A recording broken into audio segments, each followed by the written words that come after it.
Varicose veins కి సరైన చికిత్స కోసం సంప్రదించండి ఎవిస్ హాస్పిటల్. ఒక్కసారి రథసప్తమి స్పెషల్ ఒక్కసారి రథసప్తమికి సూర్యారాధనలో భాగంగా ఈ రోజున పూర్తిగా ఉత్తరం వైపుకి వాలిపోతాడు సూర్యుడు. అన్ని డిగ్రీలు వచ్చేస్తాడు అన్నమాట. కానీ చూడండి, ఎప్పుడు స్టూడియోలో ఉండే అక్కడ బయటకు వస్తే పక్షుల అరుపులు కేకలు కిలకిలా రావాలి, ఎంత బాగున్నాయో. చక్కగా దీన్ని అలంకరించుకోవటం ఈ రథాన్ని. ఇంకా పువ్వులు పెట్టి పువ్వులతోటి ఏం చేసినా చెయ్యొచ్చు. ఆనంద కర్పూర నీరాజనం దర్శయామి ఏకాంతాయ కళ్యాణి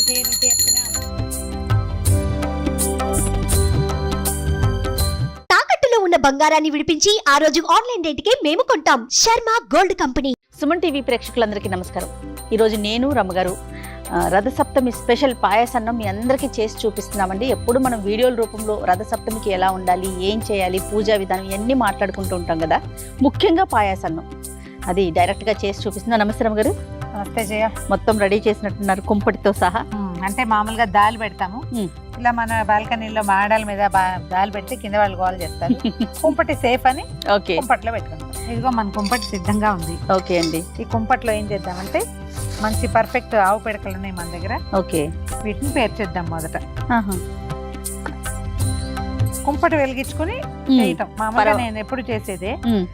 నేనేం చేస్తున్నానంటే శాస్త్రానికి 2-3 ఆవు పిడకలు పెట్టి కొంచెం ముందుకు కింద బొగ్గులు పోసేసుకుంటున్నాను. సరే, ఇవాళ మనం వీడియో కోసం చేస్తున్నాం కాబట్టి పూర్తి పిడకలు ఇంటి దగ్గర అట్లా చేస్తాం. ఊర్లో అట్లా చేసేవాళ్ళం. చిన్న చిన్న ముక్కలు చేస్తే మనకి ఏంటంటే చకచక ఇది.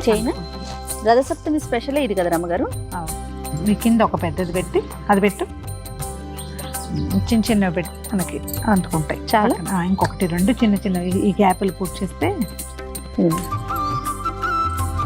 కొంచెం కర్పూరం పెట్టి వెలిగించుకోవచ్చు. మామూలుగా ఇది వరకు దేవుడి ఇది కాకుండా పాయసం కాకుండా మనం ఇంకేదైనా చేయదలుచుకున్నాం అనుకో, ఏ పాలు కాచుకుంటాము దానికి కింద నుంచి కొబ్బరి పీచు గాని ఇక్కడ ఒక గ్యాప్ ఉంటుంది కుంపటికి ఇది. అవునవును, కొబ్బరి పీచు అంటించి ఇక్కడ పెడితే నిదానంగా మంట పైకి వచ్చి అవన్నీ అంటుకుంటాయి అనమాట. బొగ్గులు కానీ వేస్తే న్యూస్ పేపర్లు కూడా పెట్టేసేయచ్చు. మనం ఇది దేవుడి వ్యవహారం చేయబోతున్నాం కాబట్టి కొంచెం కర్పూరాన్ని అటు ఇటు 4 బిళ్ళలు సర్దేసి ఇక్కడ 2-3 బిళ్ళలు వేసుకోవటం. తర్వాత ఏం చేయాలంటే ఇంక చాలు. ఇది అంటుకోవటానికి వీలుగా ఒక చిన్న గూడు లాంటిది పెట్టాలన్నమాట. కట్టేస్తే మనకి గాలికి అవునవును అంటుకోవాలి కదా. కుంపటి రాసుకునే లోపల మనం కొంచెం ముగ్గేసుకుని చిక్కుడుకాయలు రథం చేసుకుని కుంపటి కాగా ఇది టైం తీసుకుంటుందండి. ఇది అంటుకోవాలి, మనకి పాయసం ఉడకాలి. ఉన్నాయి కదా, ఈ లోపల మనం మిగిలిన పనులు చేసుకోవచ్చు. అలాగే రమ్మగారు, ఒక్కసారి రథసప్తమి స్పెషల్ ఒక్కసారి. రథసప్తమికి సూర్యారాధనలో భాగంగా ఈ రోజున పూర్తిగా ఉత్తరం వైపుకి వాలిపోతాడు సూర్యుడు. అన్ని డిగ్రీలు వచ్చేస్తాడు అనమాట. ఇవాళ నుంచి నడక చాలా స్పీడ్ ఎక్కుతుంది. ఎప్పటికే మనకి ఎండ వచ్చేస్తుంది. అవును, ఇంకా బాగా ఎండలు ఎదిగిపోతాయి. ఇంకొకటి 2 కర్పూరం ఏమన్నా ఇక్కడ వేసాం. ఈ పక్కన కూడా అనుకుంటుంది మనకి చక్కచక్క కావాలిగా.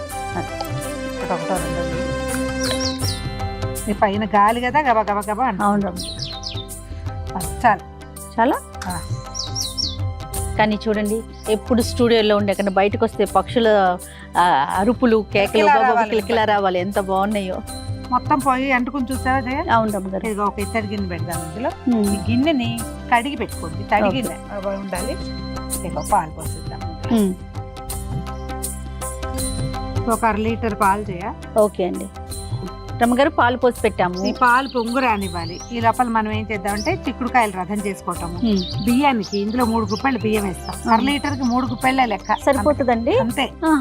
దానికి కొంచెం నెయ్యి రాసి పక్కన పెట్టుకోవాలి. 3 లెక్క ఏంటి రమ్మగారు? అట్లా ఏమన్నా ఉందా? ఏదైనా శాస్త్రానికి 3 చేస్తామండి. దానికి నెయ్యి రాసేసి పక్కన పెట్టుకుంటే ఇది పొంగు వచ్చేటప్పుడు మనం వేసేస్తాం. అంతే. పొంగి పొర్లి కుంపట్లో పడిపోక్కర్లా, పైకి వచ్చినప్పుడు వేసేస్తే సరిపోతుంది. మరి మనం రథం చేసేసుకుందామండి రమ్మగారు.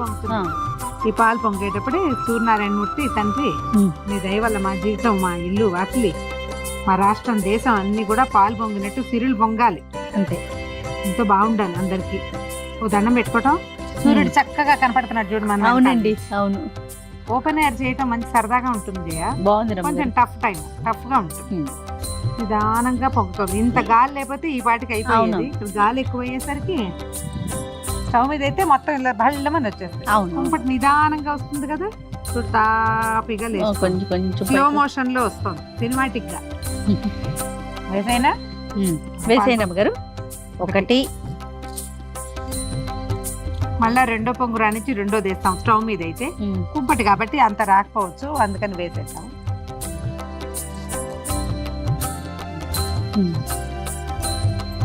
మూడు చిటికలు తీసివేయి నువ్వు కూడా. చిటికెలు, చిటికంటే తెలుసా అది.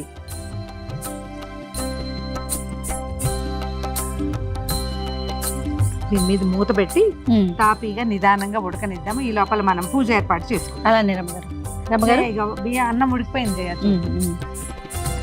అనిపిస్తుందా? అవునండి, దగ్గరకు వచ్చేసింది కదా. మెట్టుకు ఉడికిపోయినాక ఏమైనా చూడు, మన మామూలు పరమాన్నానికి బాగా చిమడు ఉడికిపోతుంది అన్నం. అవును చూడండి. రథసప్తం పాయసం మాత్రం ఒక రవ్వ బిరుసు ఉంటుంది. పూర్తి పాలతోటి ఉడికే అన్నము టైం పడుతుంది. అవును, కొంచెం తడి ఉండగానే బెల్లం వేసేద్దాము. 3 గుప్పెళ్ళు అన్నం వేసాం, బియ్యం వేసాం కదా. అవును, 3-4 గుప్పెళ్ళు అయినా వేసుకోవాలి బెల్లం. అవును, కొంచెం ఎక్కువ వేయాలి కదా. వేసేస్తాం. వేసేయండి. మామూలుగా మనం కరగబెట్టి వేసుకుంటున్నాం. కొంచెం మంచి బెల్లం చూసుకుని వేసుకుంటే ఇది విరిగిపోకుండా ఉంటుంది. అవును, ఒక్కసారి పైకి కిందకి కలిపేసి ఒక 4 నిమిషాల పాటు ఉండనిస్తే అదే నిదానంగా కలిసిపోతుంది. పాయసం పూర్తిగా పక్కన నెయ్యి నుండి చూడు, కొంచెం అందుకు కొద్దిగా నెయ్యి వేద్దాం జయ. ఇందులో మనం ఏలకొళ్ళు అవేమి ఏమి వేయం కదా, నెయ్యే పొయ్యి మీద ఉండగా వేయటం, మళ్ళీ దింపాక మళ్ళీ ఒక నెయ్యి తొక్కేసి చూపించాం. ఈ లోపల మనం చిక్కుడుకాయలు రథం చేసుకుందామా. అట్లానేనండి. 7 గుర్రాలు సూర్యుడికి, అందుకని 7 చిక్కుడుకాయలు సమాన సైజులో 2 మొదటి పుల్లలు మనకి కావాలి. మిరకాయ 4 కావాలి రథం కోసం అండి. 5 పూచిక పుల్లలు చేయ. టూత్పిక్స్ తోటి కూడా చేసుకోవచ్చు, అవి ఈవెన్ సైజులో కూడా ఉంటాయి. గుచ్చటం కాయలు. ఇప్పుడు ఇటు కూడా ఇది ఎటు పెట్టామో దీన్ని కూడా అట్టే పెట్టుకోవాలన్నమాట. గింజలోకి గుచ్చితే గట్టిగా ఉంటాయి. అవును, కండలో కాకుండా. ఇది రథం అంటే రథం షేప్ లో ఏం చెయ్యం. శాస్త్రానికి ఈ చిక్కుడుకాయల రథాన్ని చేస్తాం అన్నమాట. 7కి లెక్కేంటమ్మ గారు? 7 గుర్రాలు ఆయన గుర్రాలని. సప్తాశ్వరథమారూఢం ప్రచండం కశ్యపాత్మజం అని చెప్తారు. ఇగో ఇలా దీని మీద నుంచి ఇటు 2 పుల్లలు వచ్చి ఇలా నిల్చుంటుంది. రథం లాగానే ఇంచుమించుగా అదే షేప్ లో వస్తుంది. మనం ఉంచోటం కోసమే. ఇది ఊరికే శాస్త్రానికి చేసేది కానీ అంతకంటే పెద్ద విశేషమైన వ్యవహారం ఏమి ఉండదు ఇందులో. కాయ గట్టిగా ఉంటే ఈజీగా దిగిపోతుంది. లేకపోతే కొంచెం సతాయి పుల్లలు కొంచెం సరిగ్గా అడ్జస్ట్ చేసుకోవాలి. ఈ మూడింటిని ఇలా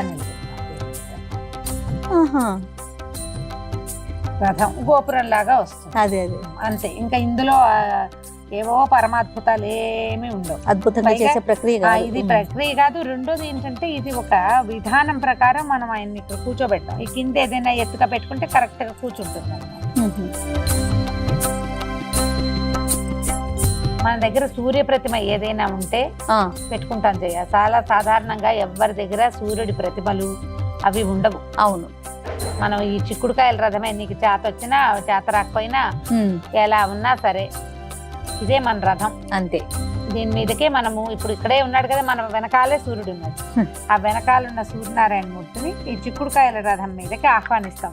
ఇక్కడికి రానైనా అని చెప్పి చక్కగా దీన్ని అలంకరించుకోవటం రథాన్ని. ఇంకా పువ్వులు పెట్టి పువ్వులతోటి ఏం చేసినా చెయ్యొచ్చు. మనం బ్యూటిఫికేషన్ కోసం చేయట్లేదు, జస్ట్ విధానం చెప్పుకుంటున్నాం అంతే.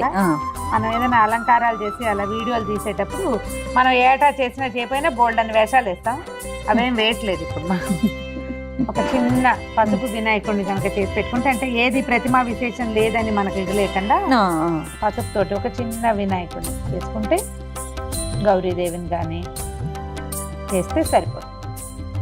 మన దగ్గర ఈ అరసవెల్లి సూర్యనారాయణ మూర్తిది ఏదైనా ప్రతిమా విశేషం అలా ఉన్నాయనుకో అవి కూడా పెట్టుకోవచ్చు. తర్వాత ఈ కోణార్క సూర్యుడు అలా ఉంటాడు మన దగ్గర, కొంతమంది ఇళ్లలో ఉంటాడు కదా, అవునండి. అప్పుడు కూడా పెట్టుకోవచ్చు. చిన్న గౌరీ అదే ఇప్పుడు హరిద్రాబింబంలోనే అంటే పసుపు ముద్దకే మనం సూర్యుడిని పిలుస్తాం అన్నమాట. అందులోకి దీపానికి కూడా చిన్న అలంకారం చేద్దాం. మనం ఇట్లా వాకిట్లో చేసుకునేటప్పుడు నిలువు ఒత్తి కనుక వేస్తే ఇట్లా ఇది కొండెక్కకుండా ఉంటుంది. పక్కకు పెట్టిన ఒత్తి పడిపోతుంది, అంటే వెళ్ళిపోవచ్చు కానీ గాలికి నిలువు ఒత్తి నుంచుంటుంది అనమాట. ఎంత గాలి వస్తుందో చూడు. ఆదిత్య హృదయం కానీ, నవారి స్తోత్రం కానీ, సూర్యమండల స్తోత్రం కానీ ఏది చదువుకుంటే అది చదువుకోవటం. ఓకే. ఆగట్లేదయ్యా. ఇంకో దీపారాధనకు ఒక పువ్వు, సూర్యుడికి కొన్ని పుష్పాలు.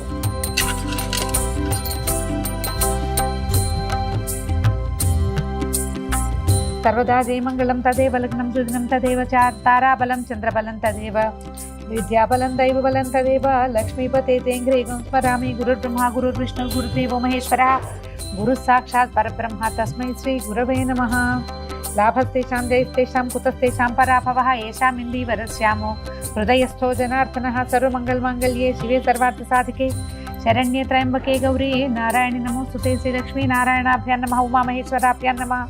సప్తమ్యాం రథసప్తమి నామ పుణ్యతిథౌ భృగువాసరే శుభనక్షత్రే శుభయోగే శుభకరణ ఏవం గుణ విశేషణ విశిష్టాయాం అస్మాకం సహకుటుంబానాం క్షేమస్థైర్యధైర్య విజయాభయారోగ్య ఐశ్వర్యాభివృద్ధ్యర్థం ధర్మార్థకామ మోక్ష చతుర్విధ ఫలపురుషార్థ సిద్ధ్యర్థం శ్రీ సూర్యనారాయణ దేవతాముద్దిశ్య శ్రీ సూర్యనారాయణ దేవతా ప్రీత్యర్థం రథసప్తమి పూజాంగ అహం కరిష్యే. రథంగా కలసారాధన కరిష్యే ఏదో చేస్తాము. కలసాలు ముఖాలు విష్ణువులు అన్నీ చేసేసినట్టే. ఇదిగో నీళ్ళు ఉన్నాయి కాబట్టి ఇంక ఇబ్బంది. స్నానం పెట్టుకో జయ. జయ సదా సవితృమండల మధ్యవర్తి నారాయణ సరసిజాసన సన్నివిష్ట కేయూరవాన్ మకర కుండలవాన్ కిరీటి హారి హిరణ్మయవ పుర్ధృత శంఖ చక్ర. సూర్యుడికి 12 నామాలు ఉన్నాయి. ద్వాదశ నామావళి చెప్తారు. ఈ నెల రోజులు కూడా చదువుకోవచ్చు. మిత్రాయ నమః, రవయే నమః అని చెప్తారు. ఈ 12 నామాలు ఒక మాట చదువుకోవటం. తర్వాత ఇప్పుడు మనం పాయసం పక్కన దగ్గర పెట్టుకున్నాం కదా. అవునండి. దీన్ని మనకి చిక్కుడాకులు కనుక దొరికితే ఒక పళ్ళెంలో చిక్కుడాకులు పరిచి అందులో పెట్టుకోవటమా? అందులో పెట్టి నివేదన చేసేస్తాం అన్నమాట.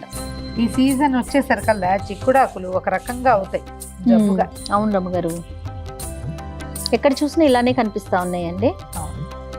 5 ఆకుల్లో పెడతాం జయ, 7 ఆకుల్లో పెట్టుకుంటాము అట్లా అన్నమాట.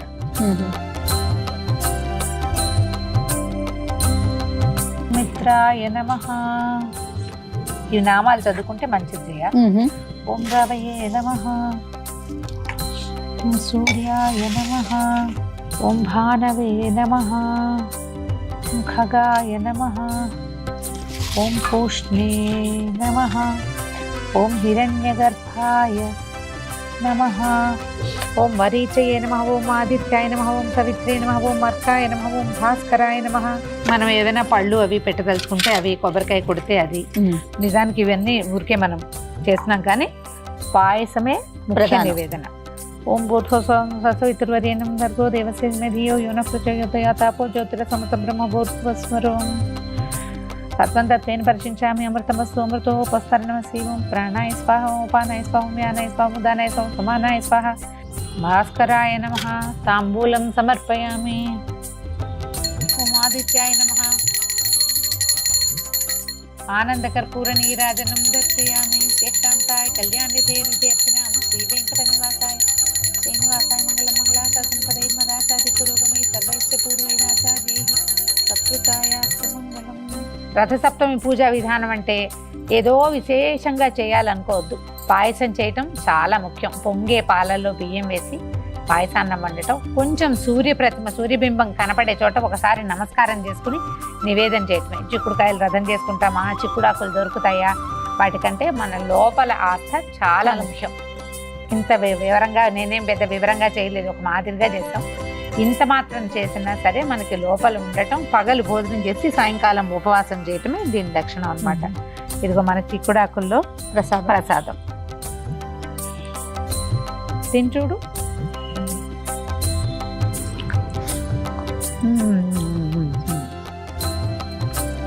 కుంపట్లో చేసిన ప్రసాదం. ఈ మాఘమాసం అంతా ఏమీ చేయలేకపోయినా స్నానం చేసి సూర్యుడికి దండం పెట్టుకోండి. అలాగే.